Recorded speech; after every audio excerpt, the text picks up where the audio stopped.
bong ôn ní bong ôn nó sọc bong ôn hao học cho hao ấy đấy nè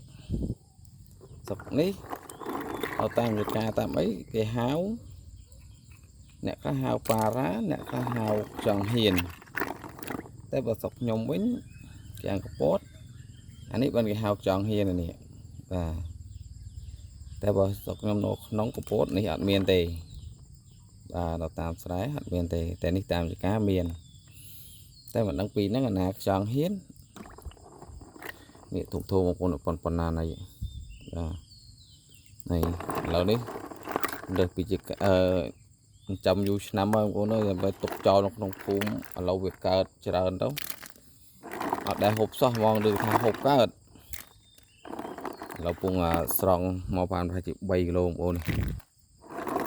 បាទប្រហែលជា3គីឡូដល់ពងសាកមើលវាយ៉ាងម៉េចយ៉ាងមកមើលសុកបងប្អូនហៅអីចង់ហ្នឹងហៅចង់អីបើសុកនេះគេហៅចង់ហ៊ានសុកនេះខេត្តដល់មានជ័យយើងនេះសុកប្រាំងភាសាហៅចង់ហ៊ានតែខ្ញុំហៅចង់ប៉ារ៉ាដល់សាកមើលវាហូបកើតឬមិនកើតអ្នកខ្លះគេថាហូបមិនកើតអ្នកខ្លះថាហូបកើតអ្នកខ្លះថាឆ្ងាញ់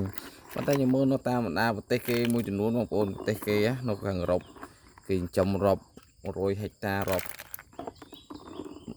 10000ហិកតាបងប្អូនហ្នឹងគេចិញ្ចឹមឲ្យមានផលប្រយោជន៍អាទឹកមាត់វាគេសម្លាញ់គេចម្រាញ់យកពុកមាត់ទឹកមាត់វាបងប្អូននេះយកទៅធ្វើគ្រឿងសម្អាងបងប្អូនអូនេះទឹកមាត់ឡាយដូចនេះចឹងនេះទឹកមាត់វាឡាយនេះមើលឡាយទឹកមាត់ហ្នឹងខ្ញុំលាង2 3ទឹកបងប្អូនហើយបើសិនជាអត់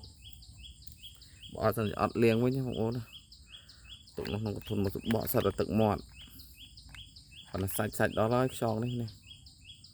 សាច់ពេញមកហើយមើលសិតអាជាតិរំអិលវាទឹកមាត់វានៅកាងប្រទេសគេរីកចម្រើនគេឆ្នៃខ្យងនេះមើលតាម YouTube ហើយគេក៏គេហូបដែរតែយើងអ្នកខ្លះថាហូបអ្នកខ្លះថាអត់បើឡូវវិធីសាស្ត្រនៃការធ្វើមិនធ្វើមិនបងប្អូនអើយនេះអត់ចេះធ្វើសោះមើលលោកម៉ែលោកអូនអ្នកម្ដាយណាចេះបងប្អូនណាចេះជួយខមមិនប្រាប់ផងមើលតើគេហូបឬមិនហូបហើយបើហូបរបៀបធ្វើរបៀបម៉េចធ្វើអីឆ្ងាញ់ដល់ហ្នឹងពងគិតមើលថាត្រូវធ្វើអីបងប្អូនលាង2ទឹកនៅមើលនៅតែខ្ញុំគិតថាខ្យងនេះបើសិនជាហូបខ្ញុំគិតថាមានរសជាតិមានជាតិតែមើលសាច់ហាប់ណែនស្អាតសាច់ហាប់ណែនស្អាតសាច់ហើយសាច់ច្រើនណាសាច់ច្រើននេះបងប្អូនមុតទឹកមាត់ហ្នឹងអូដល់ខទឹកមាត់ទៅយកធ្វើគ្រឿងសម្អាងខ្ញុំឃើញលោកពូម្នាក់នោះយកអាទឹកមាត់គាត់ហ្នឹងទឹកមាត់ហ្នឹងលាបដៃទៀតណាយកទៅលាបលើដៃគាត់ណាហើយគេអ្នកខ្លះថាលំមាស់ប៉ុណ្ណឹងលំមាស់សាច់ឬលំមាស់ពុកលំមាស់ទឹកមាត់មកកាន់ចាក់មិនលៀងនេះកាន់នេះต้องឡាយធំធំបងប្អូនថតចឹងមើលទៅឃើញតូចចឹងមើលនេះប៉ុណ្ណាណៃធំបើយើងថតទៅឃើញតូច